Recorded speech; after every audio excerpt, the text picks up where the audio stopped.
So I'd like to start by welcoming you to our IDA webinar on integrating IDA, recently renamed to Verify for gov.uk.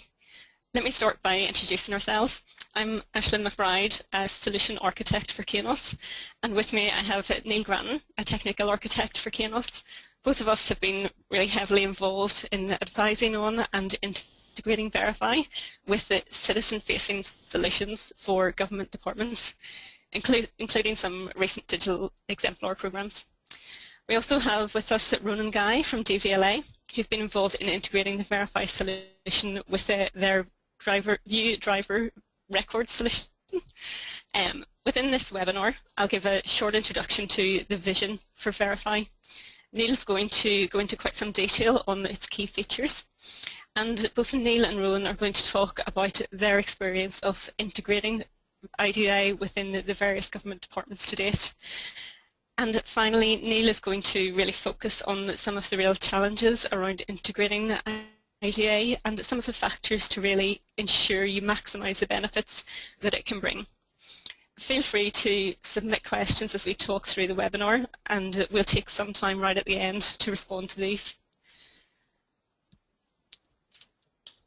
Many of you potentially use the Government Gateway solution currently, and are probably aware that come 2016 this is due to be switched off.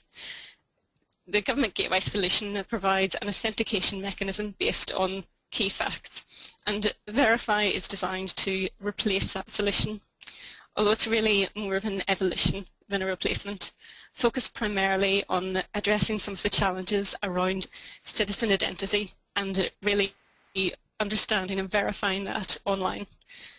To date, Verify has been integrated with 3 solutions, and there are many more in the pipeline. So as you can see, that includes the HMRC's PAYE solution for employees, the DVLA View Driver Record solution, and the DEFRA's CAP solution. Verify is really blazing the trail here in terms of online identity verification. It aims to alleviate common concerns around sharing vast amounts of personal data with the government by opting for a federated identity solution. So what is that? It's asking members of the public to use private sector trustworthy sources to validate their identity on behalf of the government services. So for example, that a member of the public will use Experian to confirm that they are who they say they are, give all of their personal details to Experian, and then they inform the government service that the verification has been complete. Going forward, there is expected to be quite a wide selection of providers to fulfill that verification role. That might include the likes of the Post Office and various banks. I'll hand over to Neil now to go into some more details. Thanks, Aislinn. So I thought we would start firstly by just talking about identity assurance and what the GDS identity assurance program is, gov.uk Verify in particular, and how the government departments can use it. So firstly with GDS, gov.uk Verify is a service that GDS are providing to allow government departments to connect to a central channel for verifying the identity of the users. In order to support this, GDS have engaged with these various identity providers that Aislinn mentioned, Experian and Verizon at the moment. These are external organizations that can authenticate users and verify their identities. GDS has also created a central system which has been known as the IDA Hub, which will provide integration points for these identity providers to be connected to the IDA ecosystem and for the various dependent department or agency services to connect and make use of their identity verification services. In addition to this, GDS integrates with other services to provide supplementary identity verification checks from various government departments. These are known as document checking services. DVLA has provided one for verifying the validity of a driving license, for instance. And then finally, in line with the GDS service design service manual, The whole integration between these various parties makes use of Open Security Communication Standard, SAML2, which we'll touch on a wee bit later on. So the diagram that's currently been displayed demonstrates the separate parties that are involved in the whole identity assurance system. We can see on the in the center we have the GDS hub. This manages the authentication flow between the various identity providers and the government services that are using these providers. So on the right-hand side, the service providers, so those would be the individual services that are hosted within the various government departments. They will redirect unauthenticated users to the hub whenever users first attempting to log in. And they will then receive the identity assertions back from the hub, which basically say, we're confident this is this person, for instance, and then the services can use that information to allow the user to transact with their service. So on the left then we can see the identity providers. These interact directly with the hub and they accept requests to authenticate or to register users. So the hub is in the center orchestrating this authentication flow. Each of these identity providers will have their own identity databases and their own means of verifying the particular user's identity. So the hub orchestrates this interaction into a single coherent authentication flow for the users, which allows them to select the appropriate identity provider, as we touched on Experian or Verizon or future identity providers. Allows them to log in or register with that identity provider. It also makes these calls to the other document checking services to verify the validity of documents that that user may be able to provide details on. And it can ultimately perform the matching between the identities that the various identity providers are asserting and the identities or records that an internal service holds, which is that's a really crucial element of this that we'll go into a bit more detail on later. So obviously there's many benefits to this federated approach. Government services benefit by not having to rely upon managing the credentials internally for users. They're able to use an external system, a single external system that can take care of all of this for them. The various identity providers hold their own records, their own identity records within each of the identity providers, so there isn't a single identity database, which is obviously strategically very beneficial.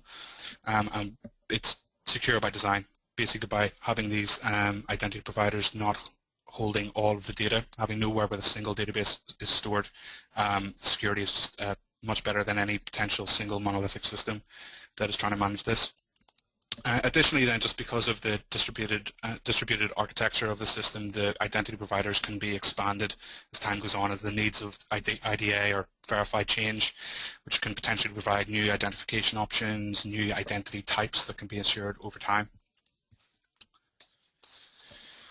So the crucial element of the assurance system is the verification of these identities that are being supplied to the government services.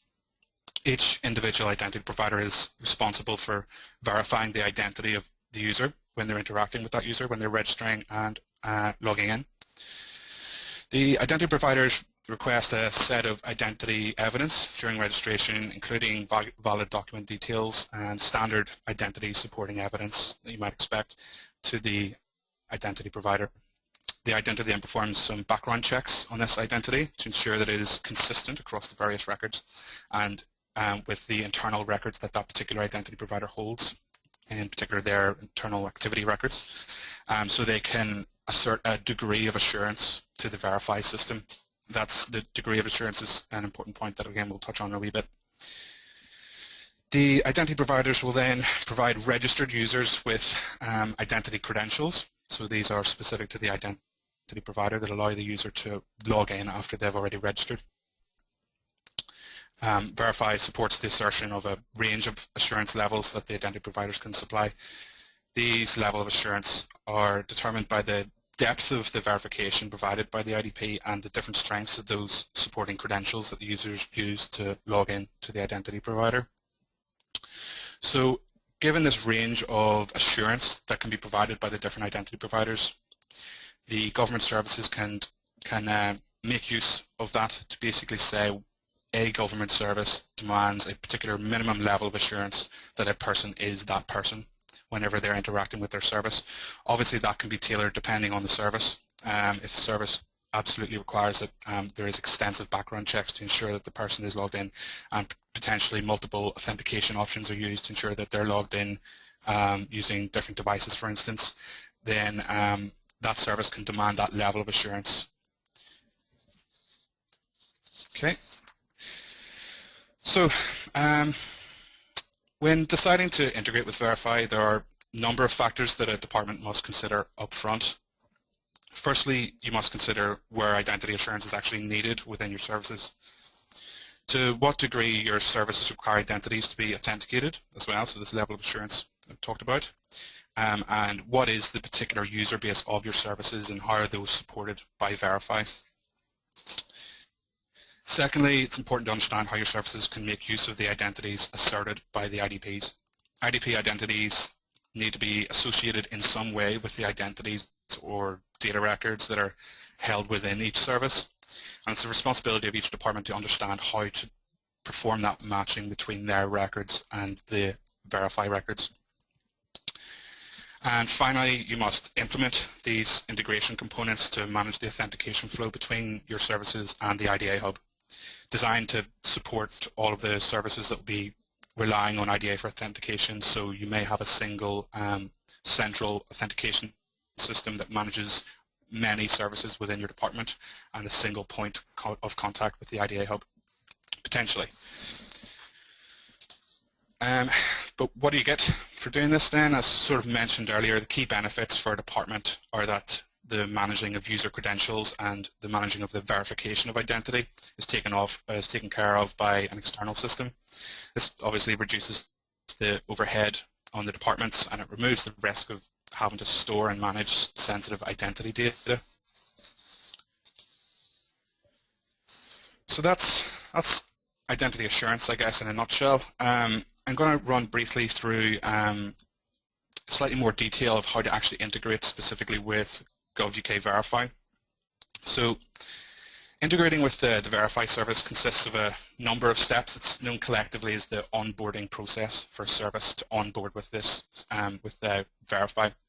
GDS will assist departments with the onboarding process, but I'll run briefly through sort of at a high level what a department needs to do to integrate.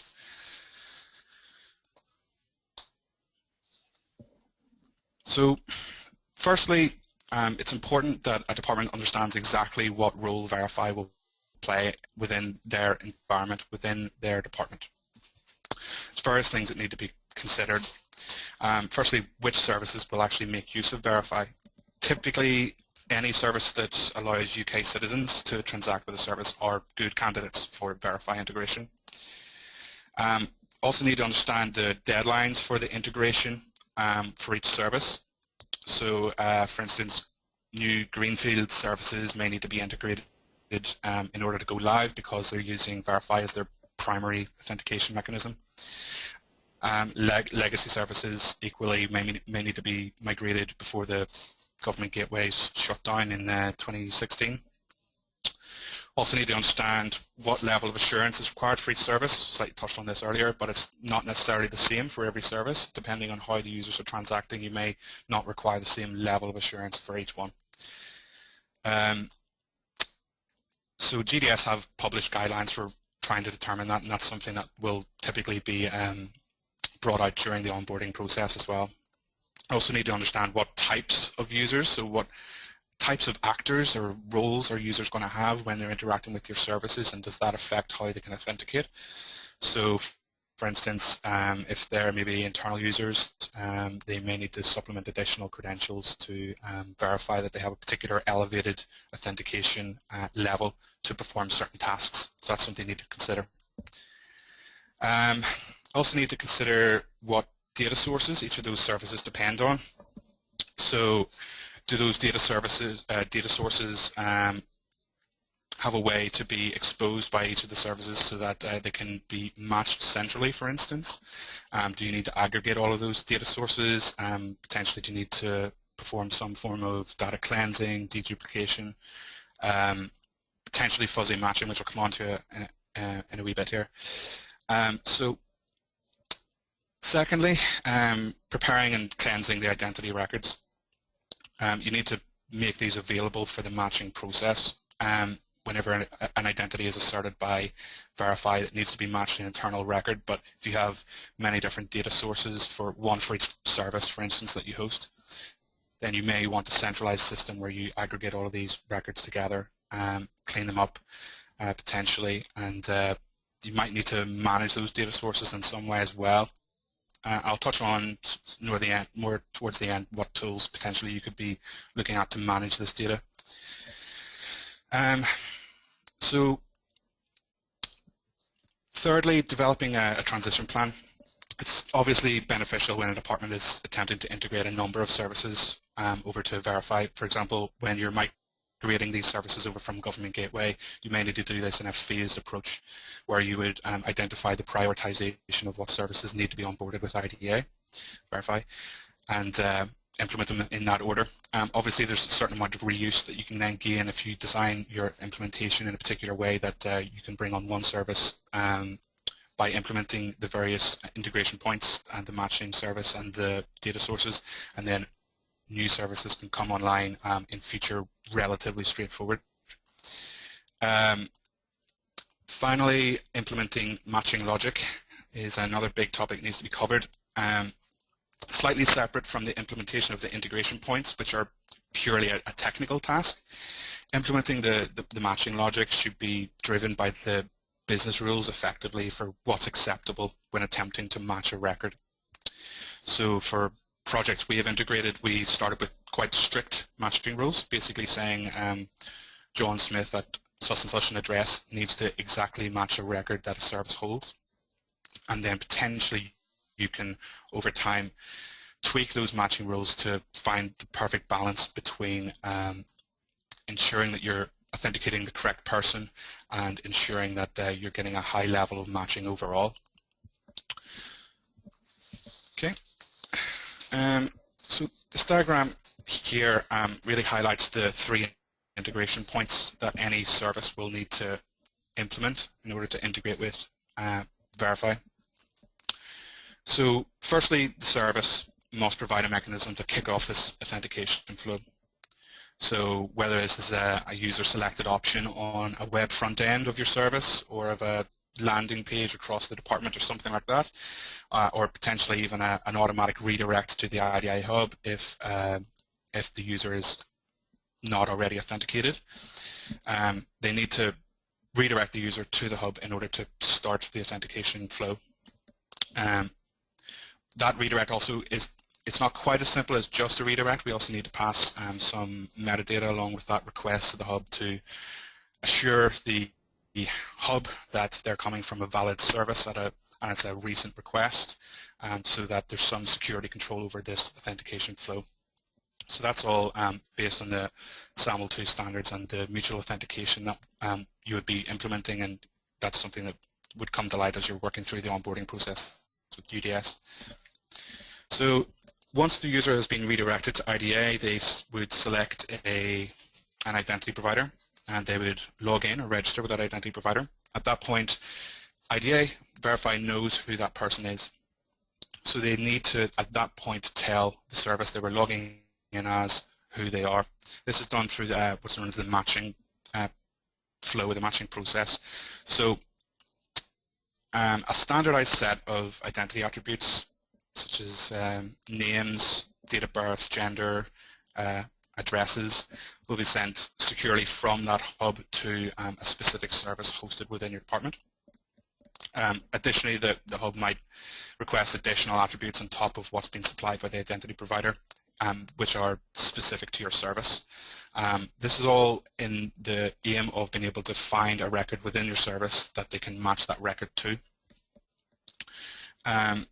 So whenever the matching service hosted by your department receives this match request with this data set, then it attempts to find a user within the service's internal identity store or records, however the service is implemented, to match the person.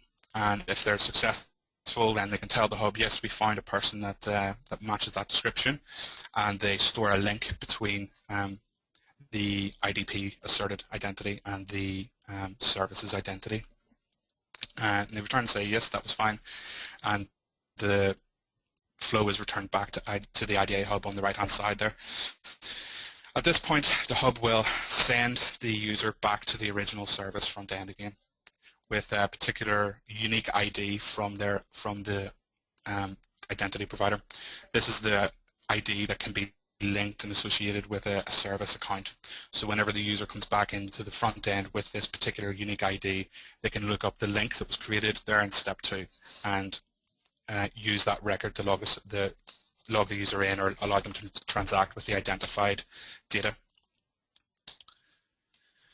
So the implementation tasks for actually developing that then are pretty much analogous to each of those integration points. The first 2 are these user-facing authentication flows, so steps 1 and 3. Step 1 is building a redirect out to the hub and ensuring that it's a secure and it's a valid request for that the hub can inspect and ensure that it's a correct authentication attempt, and then receiving a request back from the hub with the match response, basically saying whether they got logged in and who they are according to this IDP ID. Secondly, then you have this central flow, which is directly between the service and the hub. So the matching service needs to be implemented to receive this matching request and to perform a lookup on your internal data and tell the hub whether or not they found a correct user. And then finally what you need to do is implement that linking process. So whenever the matching service finds an appropriate record, it needs to somehow store this ID against that record. So there's no right way to do this. We did it in DVLA by, for instance, having a separate key value store, a token store that stored the association between an internal key and the identity provider's key, and then this could be looked up at that step 3 stage in order to find the correct record. Additionally, other services might simply associate that identity provider's key directly into the data record that it's associated against. I mean, there's no right or wrong way to do that really, but that is a piece of work that needs to be done in order for the whole flow to tie together right at the end.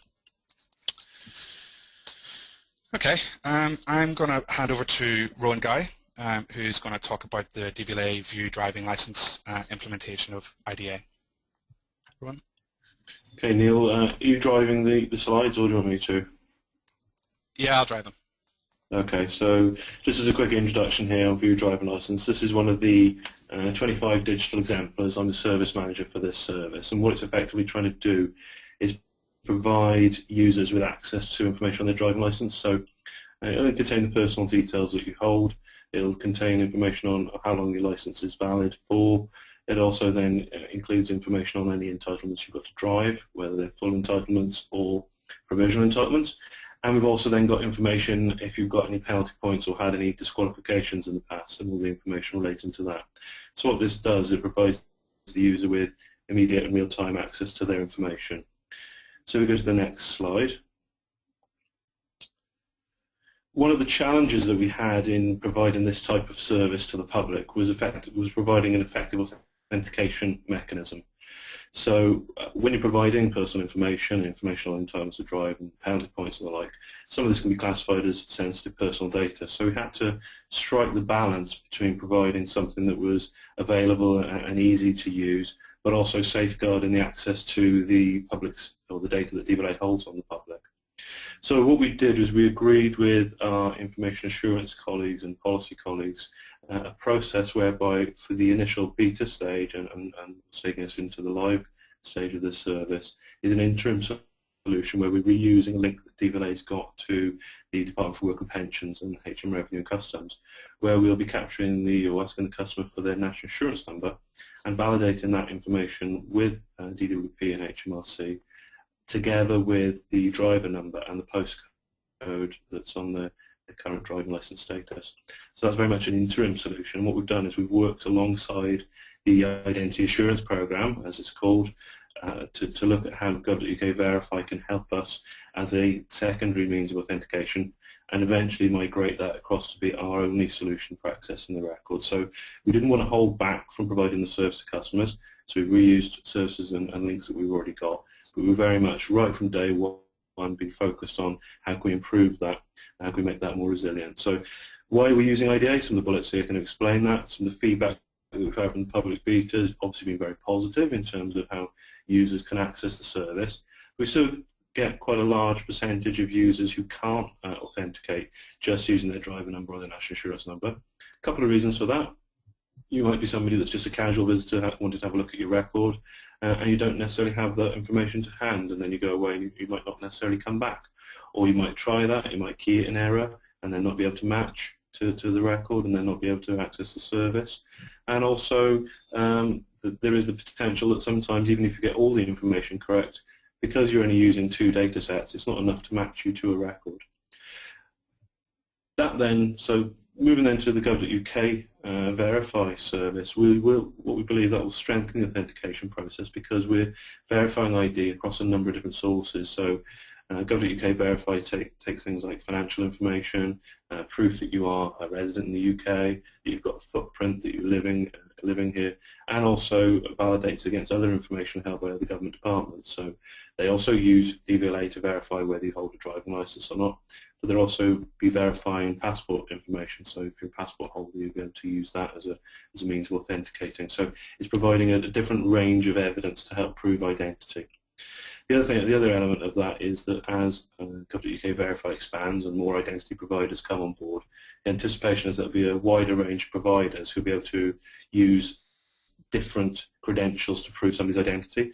So you might, for example, at the moment with only 2 providers, be limited in terms of who can use the service and who can authenticate. So if somebody, for example, who's very young or very old, who doesn't have necessarily a full financial footprint, might not necessarily verify on IDA at the moment. But in time, as more providers come on board and can provide different sources of authentication, then we would expect the match rates to increase quite significantly. And again, that's one of the benefits for DVLA, is that is managed for us by Government Digital Service and the identity providers that then contract to them. So all of that element is taken out of it for DVLA. Once we've then strengthened the authentication process, we will then be able to add additional data to the service. So currently, if you've used View Driving Licence, you won't see your photo image, for example, you won't see your signature, you won't see medical information, you won't be able to update your record just from that view. So if we want to add this additional functionality, additional data, if we can strengthen the authentication process, that allows us the opportunity then to scale the service. So at the moment it's a very simple check on what information is held. If we then want to expand that to do other things or to provide other data, using gov.uk Verify allows us to do that. Lastly, one of the other issues that you have in just having reliance on checking with the DVP HMRC National Insurance Number link is that you are very reliant on that link being available. So if there's any downtime on that link or if there's any issues in terms of performance, that's your only option for validating somebody's ID. So you have to bring the service down if that service is down. So again, with gov.uk Verify, using the Identity Assurance Service, the performance of that service and the reliability and availability of that service will be very high, and again that will then ensure that our services availability is very high. So we'll move on to the next slide. Okay, so this is just a kind of sample of what it could look like. So imagine the world where you've been through with one of the identity providers, let's say Experian for argument's sake, and you've got through and they validated and set you up with an account. Now it might be the first time that you've done that, so you're using it to view your driver license, and that process takes approximately 10 to 15 minutes to set up your account for the first time with Experian. So, you can imagine that if you just wanted to go and view your driver license, that's quite a long period of time to do that just to see the information on your driver license. However, you'll then be able to reuse that for other services. So imagine the world when there's all 600 services across government that are available and using gov.uk Verify. It's very likely that you might have used the gov.uk Verify service somewhere else. So you're coming in, you use your username and password, and then you'll come straight to the View Driving Licence service. So again, so we've got through that process, whether it's the first time you've used the service or whether you're coming in as a second or third time user. This is, however, the first time that you're using, wanted to use View Driving Licence. So for security, in this case, we're asking for the driving licence number just to verify or add an additional safeguard to say who you are. So this might be used, for example, if it's the first time you're using the service, or if potentially we've been unable to match you the first time you've come through. So we've had information from Experian in this case, but we're not quite sure that you are who you say you are in terms of, yes, we're comfortable that you've proved your identity to a certain level, but we need to match you to our driver record. So as Neil explained earlier, once we've captured this information, we'll then link you to the driver license information, and we'll store this then so that if you come back and use the service again, we know that you have verified your identity, that you've made a link to our record again, and it should make the process of coming in on board second, third, fourth time, etc. far quicker and far simpler. So we'll just move on to the next slide. So this is the really exciting process of waiting for you to sign in. So this might take less than a second, or it might take a couple of seconds. And again, this will depend upon whether we've matched you before, whether we then need to go back and ask for more credentials. This is just basically a signing in page. So let's move logically on to the next one. And then you're into your the service and your license. So as you can see there, you can see the details, the vehicles you can drive, the penalties and disqualifications. This is what we offer the customers. This is what they can see. It's very much about a view of your driving information. However, if you can imagine, if we can step forward a couple of years, if you've got the address there in Antrim, it's out of date, now moved to UK, for example, or GB, sorry, the mainland, you might want to change that address. So what we then have the ability to do is to allow customers to then click through and update the address information on their record. So in that case, we don't then need to take the driver through gov.uk verify again. We've already verified them, we've matched them to a unique driver record, and we can just allow them then to quickly update their record. It might be 2 or 3 screens to update the address, and then validate that information and update the record accordingly. So something simple like that, gov.uk verify will really be helpful. If there might be something more substantive, so you can imagine again, as we said, in the future we'll have, say, for example, a photo image here, and you look at the photo and you think, actually that's not quite up to date, I've changed a little bit since that was last taken, or it might be that the photo is past its 10-year validity period. We could offer you the opportunity then to update the photo. In that case, we might decide that because it's a photo image, that's much more impactful upon your driving license history, and we want to put some additional safeguards in there. I'm just saying this as a potential example. So whilst you've already logged on to gov.uk verify to level 2, which is what we're going for at the moment of authentication, it might be that to update something like the photo, or for example the name, we need further proof of who you say you are. So in that case, we might take you back into gov.uk verify to ask for more information. So it might just be some additional data that the identity providers would want. It's important pointing out at this point in time that there aren't any identity providers that can do what we call level authentication 3, so the higher level authentication. But if you imagine the world a couple of years away when that is available later next year, that would be available to DVLA. So what we can start to do then is integrate that user journey with the authentication journey. So we go on to the next one in terms of some of the benefits for DVLA. As I say, this is really important for us because it's the first step to providing a strategic authentication service for driver licensing. So we've currently got, as you see there from the fourth bullet, we've got 6 services on our driver licensing online services at the moment. They're using Government Gateway as the first step for authentication enrollment. And then within DVLA, we also use our own methods of authentication to validate somebody's identity to the right level.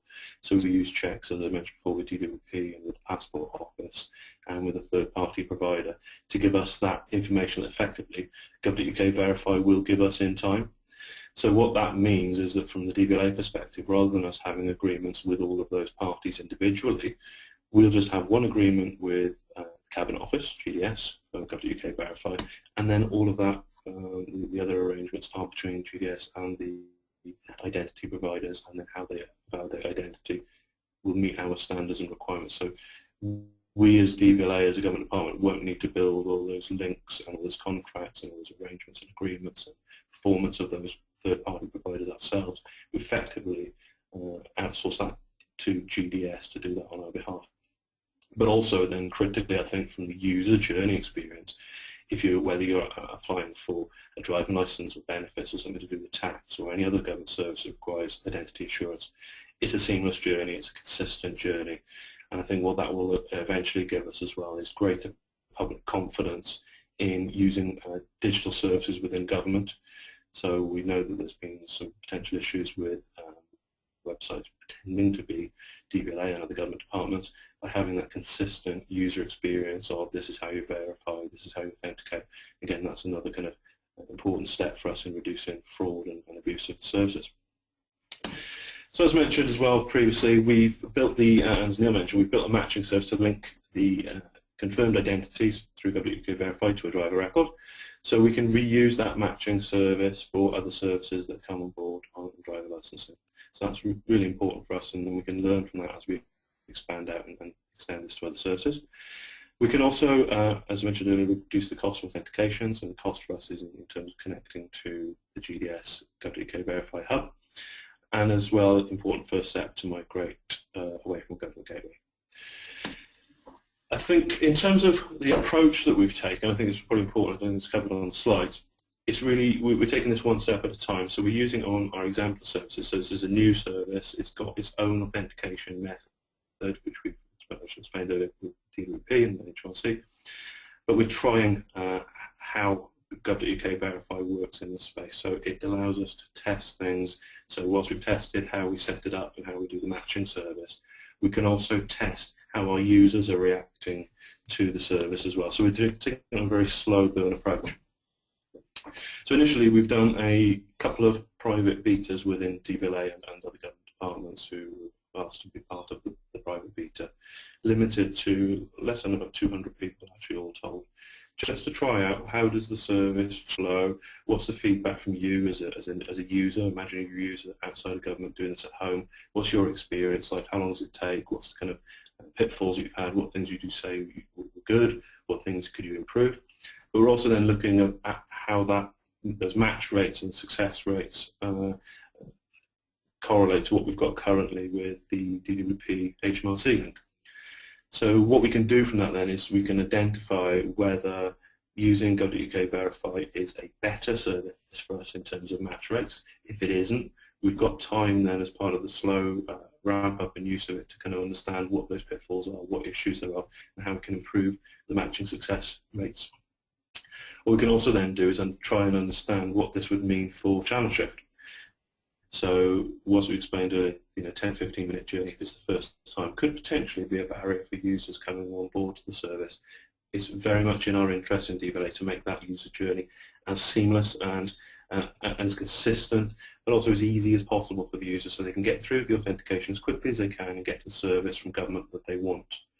So again, it's been a very important step for us to learn from that, to see, well, what would that mean for us if our users were in there and they decided this is a bit too difficult for us, let's drop out. So we can start to understand where users might fail and what measures we then need to put in place at the back end within DVLA, so within the call centre, within the casework areas, to handle any issues arising from the customer's experience of using gov.uk Verify. And hopefully what that will mean is that DVLA will play a very important part then in gov.uk Verify being a fit-for-purpose service for verifying identities across government. So that's been a really important kind of strategic part of being part of this process for DVLA. I think that's my slides done, is it, Neil?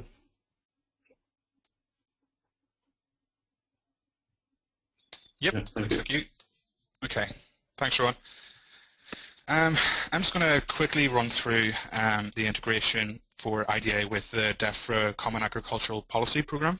So how it's integrated with IDA, basically a bit of a compare contrast with the DVLA implementation, to see a couple of things that they've done slightly differently, slightly different challenges that they've had to meet as they've been implementing the IDA integration. So what is CAP? The CAP Information Service is it's a portal for providing information on common agricultural policy schemes. So basically gives you information as a farmer about what schemes you can apply for and allows you to manage those applications for various subsidies, grants for your land and so on. It's a strategically very important service, so it has the potential to make massive savings for the government every year. In terms of IDA integration with CAP, basically CAP is a greenfield service, and as such it was intending to use Verify as the primary authentication mechanism just from the outset.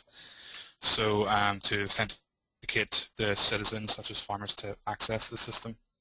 The authentication flow very closely mirrors that of the DVLA View Driving license service, where users can access the landing page of the CAP service, and then they are redirected to the IDA hub. Kind of going back to that diagram I put up earlier, where step one, they would be redirected across over to the hub. The user would then select an identity provider with level of assurance 2 rating, and then once they've logged in or registered with that identity provider, Verify will send these the IDP's identity attributes, the names and address and date of birth and so on, to CAP to match against the known record, and then that will allow that user to log in. So that's all pretty much as per DVLA. One slight change that CAP have had to tackle that DVLA haven't had to yet is how to manage new registration of users under the system. So in addition to that standard authentication flow, CAP have extended the flow to support the new registration of users whenever a match can't be found for an existing user in that step 2 stage. So the user will be redirected back to the service, and a temporarily cached version of the matching data set that was sent to CAP is then presented to the user and auto-populates a registration form. So that effectively means that new users can register with credentials, or sorry, with identity attributes that have already been to a degree asserted by the identity provider that they use to log in. So that's just one way that services can sort of extend this authentication process that CAP had to take advantage of. Also, CAP had to basically, it was necessary to adopt a process of aggregating various data sets that exist across the department. So with DVLA, there was a central core data record that they needed to match against, whereas with CAP there was a bunch of different data sources from the various agencies that make up DEFRA. These were all being aggregated together into a single master database, which were then cleansed, deduplicated, for instance, and basically tidied up, taking unstructured content, putting it into a structured format so that it can really assist with the matching process.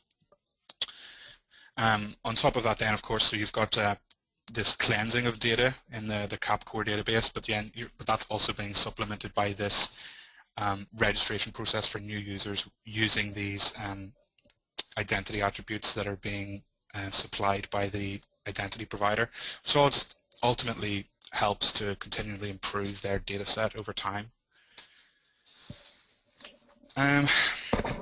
Here then we can see having implemented IDA integration with these two departments, and actually also having talked to a number of other departments since about identity assurance, some themes have developed, sort of the key challenges that departments really need to tackle head on.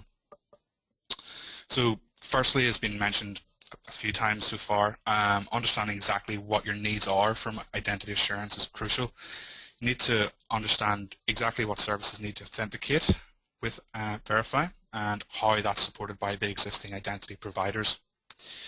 Also need to understand what level of assurance is required by these greenfield services, potentially legacy services that are going to integrate with Verify. You need to consider what additional credentials may need to be supplied. So Rowan was talking there about driving license number. You need to consider what avenues are available within your department's data set in order to support that service-specific attribute enhancement.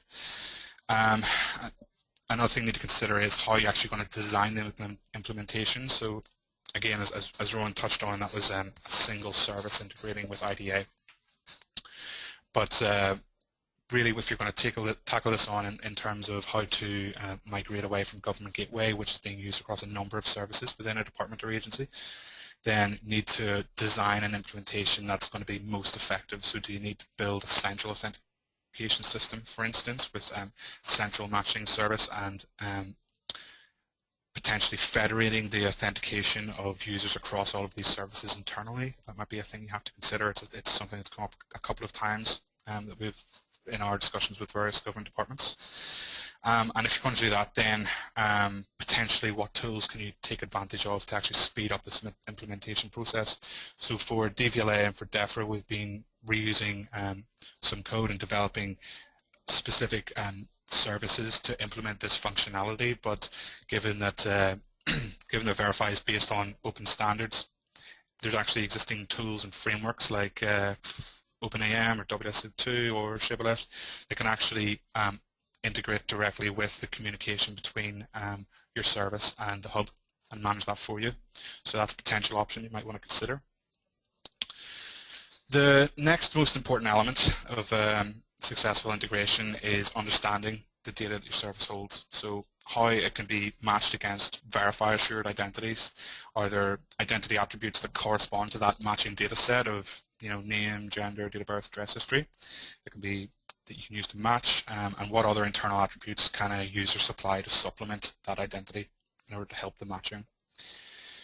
Also need to consider what you need to do to make that data available for matching. So it's largely an infrastructure question primarily, in terms of how you're going to hold that data centrally and what security concerns are going to be over holding this aggregate of identities, for instance, and making that available to the various services.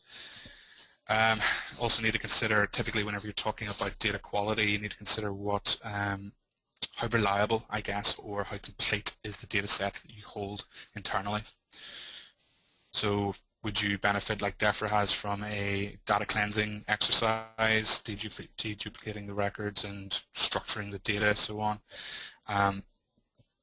This all kind of leads into my third point, which is effectively analyzing your data, what you hold, leads on to how you can assist this matching process to accommodate any of the data problems that you might have discovered, but you're not necessarily in a position to fix at their core, which is quite common.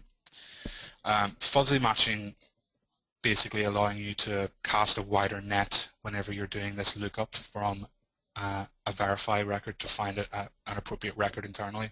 If you perform some fuzzy matching on the fields in order to loosen this query, then you might need to do that to get around some problems with the internal data sources, but that really needs to be used judiciously, I would say. It's important to ensure that your matching process doesn't incorrectly match a user. So obviously erring on the side of caution is best. And if you are going to use fuzzy matching, then it's usually best to supplement that search with some additional credentials that you can request from the user. So finding the right balance of sort of that matching success versus the risk of incorrectly matching and so on, as Ron has touched on, it's quite difficult, and it's, as he has mentioned, it's something you want to take a phased approach, I guess, a slow burning approach to addressing. So in existing implementations that we've already done, we started with a particularly strict set of matching rules to analyze their performance during a private beta, and then I guess the take home is really that it's important to use metrics from the real world use of the system to inform your decisions on these matching rules, not just second guess them, but to actually see how these matching rules are performing and then tweak them over time to find that perfect balance. User-driven design then is obviously a very important thing, particularly whenever for any sort of GDS project or exemplar, for instance, and the authentication flow is no different. So the authentication flow should be, from a user's perspective, as seamless as possible. You should be clearly describing what the authentication process is to the user. Obviously that will help uptake of the user base who are authenticating using IDAs to ensure that it's clear and transparent to the user at all times exactly what is actually happening here, what's happening with their data. You might also need to consider what support options a department can provide in addition for users who are attempting to use the Verify service, and explain how the data is being used, explain how to log in, for instance. Potentially you might want these fallbacks, just the support network around this authentication system. Finally, accreditation there. Engaging with CESG or pan-government accreditors and actually the department's own internal information security team, engaging them early on is vital to a successful delivery. You're implementing a new authentication mechanism for your services, and that will require close scrutiny to ensure that the system's secure and that the data is being managed sensibly and is being stored in the correct locations, and it's having all of the various maintenance and so on applied to ensure that it's a secure system on your side. So from these earlier steps of validating your intentions for managing user data and securely integrating with the IDA hub early, you can improve your chances of a smooth delivery. Having a clear design, I guess, from the start of what your authentication system is going to look like in your particular instance, for the way that data flows through the system, understanding where the data is going to exist in your infrastructure. That means that you can clearly articulate to the various accreditors and information security teams and so on what levels of security are actually required on the system, and where potential attack vectors might exist and the various associated risks with those. Having a good idea of that up front and being able to articulate about the solution is it's key effectively to having a smooth deployment of this system. And it also supports getting the penetration testing done that is necessary for accreditation and to ensure that your system is demonstrably secure. I think that's everything I was going to talk about in terms of the implementation challenges. So that's pretty much the end of our presentation. Obviously we'll move on to the questions and answer session. Michael, would you be able to pick that up for us? Thank you, Neil. Before we are now going to begin answering the questions submitted during today's presentation, just a quick reminder that you can still submit questions through the questions pane in your attendee control panel. And now I would like to hand over to Ashlyn for Q&A. Thanks very much, Michael. Thanks to Rowan, Neil, for that. I hope you find that useful. So we are running out of time, so I'll just go through a couple of the questions that have come up here. Firstly, one for you, Neil. How long does it take to integrate to IDA? I suppose it varies. I suppose it's quite a boring answer. For DVLA, we started implementation. This was actually very early in IDA's life cycle of onboarding services. So we were still in a process of really getting to grips with the whole onboarding process ourselves. It took a couple of developers, a couple of months really, to implement those integration points that I was talking about earlier. But that's just the start of the story. Obviously then you need to consider how you manage the various integration testing processes, and you need to ensure that you go into a private beta where you can actually try this out with real users. So from November, I think it was from about October, November of 2013, we kicked this off in earnest. It was around June when we went into private beta. I would say a couple of months of development time, and then a few months of promoting into new environments, for instance, and integrating with a live IDA service, verify service, in around June. So yeah, a few months. It was a bit quicker whenever we were doing it with DEFRA. There was a lot of learning that we were able to then apply to the DEFRA implementation. So it went a bit smoother. Okay, thanks, Neil. Rowan, maybe one for you. What level of assurance can Verify give at the moment? Yeah, good. So we're currently looking at level assurance 2. It might be helpful to explain how we got to that level. So I think Neil mentioned in the last slide there about the engagement with IT security, information assurance, and the accreditor. That's something we did very early on in the project to understand what data we could share and also what level of assurance was required.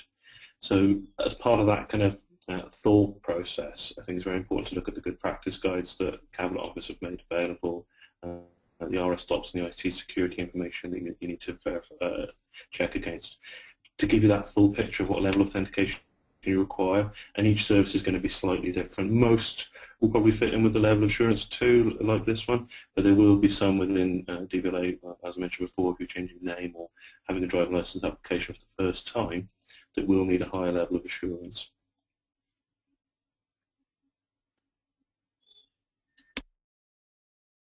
Thanks, Rowan. I think that's us just about out of time. I just want to say thank you very much for attending. For the questions that we haven't answered, we will follow up on the email. And that's my email address, the website address. Contact us via Twitter or over the phone, and we'll be happy to follow up with any questions you have. Hope you find this useful. Thanks very much. Thank you, Ashlyn, Rowan, and Neil, and thank you everyone for attending today's webinar, Integrating IDA, Managing Challenges and Avoiding Pitfalls.